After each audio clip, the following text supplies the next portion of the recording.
welcome back to another episode of this series explaining every concept and chapter in IGCSE chemistry.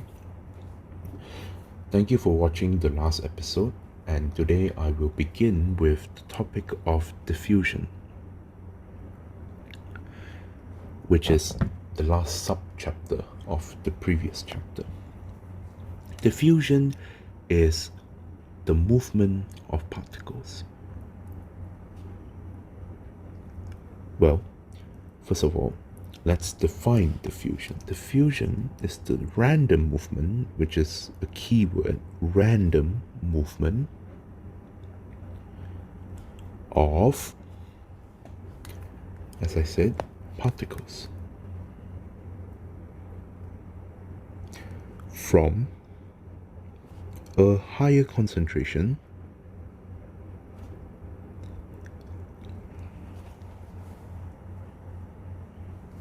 to a lower concentration.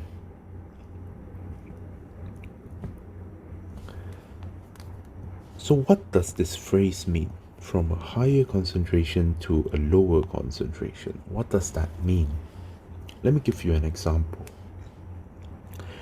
Let's say you have a cup of water, or maybe a beaker of water, which this is. Water is clear or transparent, as you would say. Now I will insert, or I will drop a few drops of purple dye.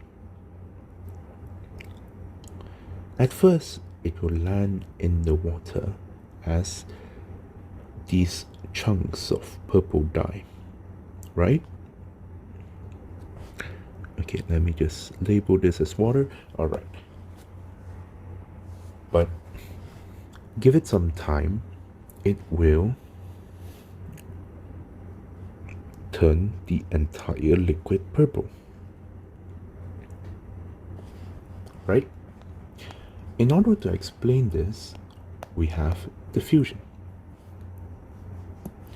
where these huge chunks of purple dye particles spread out randomly in random movements throughout the entire liquid until the entire liquid contains these little particles of purple dye, right? So you can see, if you do this in real life, you can also expect to see that these are highly concentrated, which means they will be darker in color, right? So maybe it will have this color. But when it's done diffusing, perhaps it will look more like this. Alright? Another medium that diffusion occurs in is gas. The reason why solids cannot diffuse is because they cannot flow. Solid particles cannot flow, and if you cannot flow, there will be no movement. Alright? In gas, the only difference is that diffusion in gas will be faster. Or you can say the rate of diffusion in gas is faster.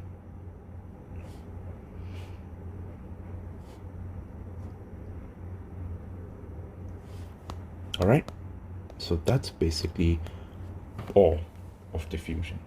Of course, there will be mentions or there will be concepts relating to diffusion that will require a deeper understanding, but until then, this is all you have to know. Now, let's begin the next chapter, chapter 2, which I would say is the experiment chapter.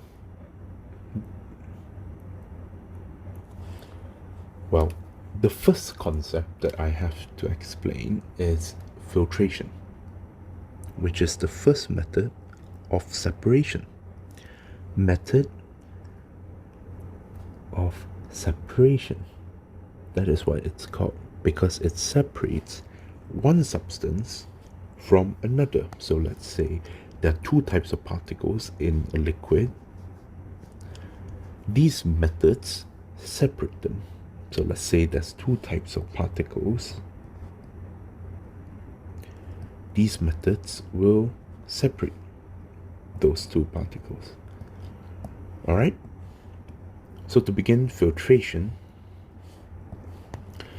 Filtration is the simplest out of all of them. It only occurs in a mixture. I will further explain what this means and how is it different from a compound.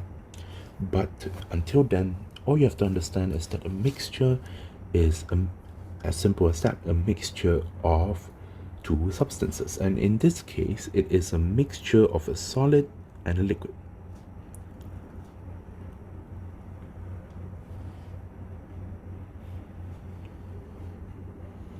Right?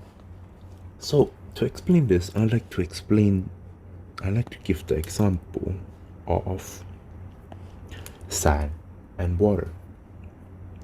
But first, I will have to explain the apparatus, which is a word that you may not know that we use quite often in chemistry. Apparatus, which simply means the tools that we require to perform the procedure. This is a beaker, as a lot of you may know. This is a filter funnel.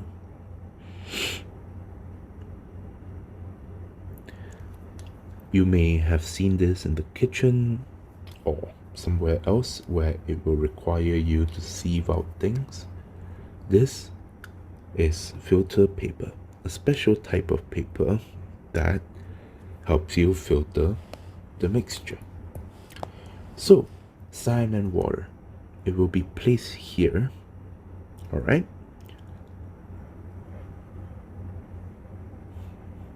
For it to be filtrated. Sometime later, you will realize that it is separate. Sand will be left up here and water will be down here.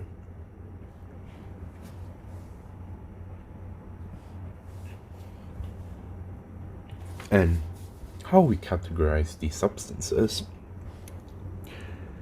Sand is the residue, and water is the filtrate. All right.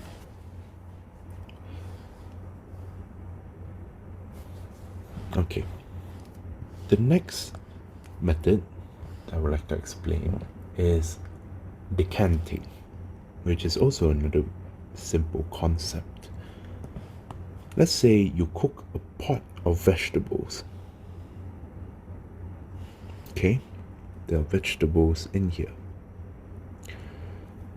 You boil them, right? So you boil them in water, okay? And after that, after they are cooked, you want to pour them out. Decanting is as simple as pouring them out. That is decanting. So let's say this is a plate. These are your cooked vegetables in here.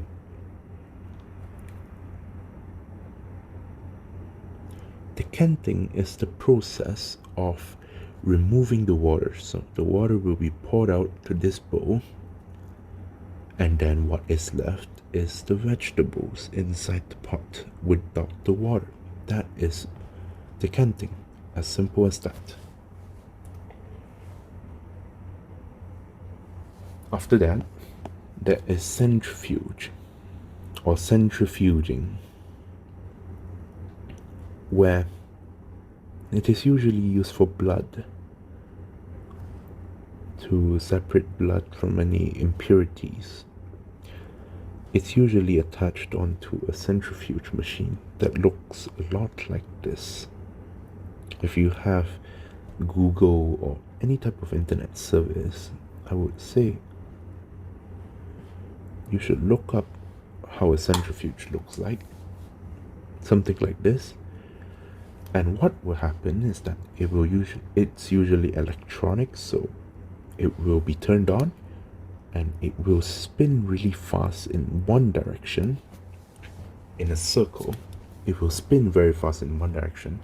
And what this does is basically turn these liquids inside these little canisters. They'll separate the substances that are inside, so the denser substances will be below and the less dense ones will be above. So that's how it's separated. I will further explain this later on in my future biology classes, but until then, this is a very minor topic in chemistry. Now, this is a very important method of purification or method of separation in the whole chapter, which is simple distillation. This is to separate a volatile liquid from a solution. So, before we get into this, I have to explain what is volatile and what is a solution. I will give you the example of a coffee mug, right? Where there's coffee. The coffee is what we call a solvent. And the solute, in this case, the sugar, here would be the solute. Alright? So when you stir the solute that is already added into the solvent, you get a solution. Alright? So coffee, which is the solvent, plus the solute, oh, my bad, plus the sugar, the solute, will become a solution. Alright? Which in this case is the coffee with sugar, or sweetened coffee. Alright? So after you get the solution, what does volatile mean? Volatile simply means it is easily evaporated. Take alcohols, for example. Some alcohols are liquid, and when you heat them, which I do not advise you do, as they are easily flammable, they evaporate extremely fast. As you know, liquid, such as water, have a certain boiling point, but they do not have an evaporation point, because evaporation occurs throughout all temperatures, right? But all liquids have a certain degree of evaporation. To explain this, I would say that alcohol, say this is just a random alcohol, and this is water. Alcohol will be evaporated fully before water. This is all you need to know about volatile. Or in this case, I would say it's the factor of volatility. Alcohol has higher volatility, or you can say that alcohol is more volatile. Alright, so back to simple distillation. It begins with this: a thermometer in a measuring cylinder. Alright, or you can use a round bottom flask. Either one works. This is a thermometer. and this is a flask. Alright, and the Bunsen burner will be placed down here. Okay, so this is the liquid containing a solid or a solution, as I have explained just now. And this flask will be connected to a condenser. Some people may call it a water jacket, but the proper term for this is a condenser. In a condenser, it is, as its name says, it condenses. So, as I have explained in the last episode, condensation is the process of the change of state from gas to liquid. Alright? So, in this condenser, there are two openings, the bottom opening and the one above. This is where the water is inserted, and this is where the water exits. Alright? And a flask or anything will be collected here. So, let me explain the logic of how this works. When you are given a solution, there is a solute and a solvent. In this case, I would use salt and water. That is quite common. The entire ocean is made of salt water. So, salt and water. Salt is actually solid, dissolved into water, which is liquid. So, you say that water has the higher volatility, or you can say that it has the lower boiling point. So when you heat it up, it will evaporate or boil up here until it travels up here through diffusion. Alright? You can see how it is playing out now. It diffuses upwards. Okay? And it will continue diffusing through here. This water is specified to be cold water, or at least it is cold enough for condensation to occur. What happens in this condenser is that the water will cool the environment, and when the water goes through here, goes through this tube, it will be in such a cold environment that it will condense. It will go from the water vapor to, well, back to water, back to liquid, and it will be collected here. Alright? And here we call it the distillate. That is the proper term for whatever is collected. Alright?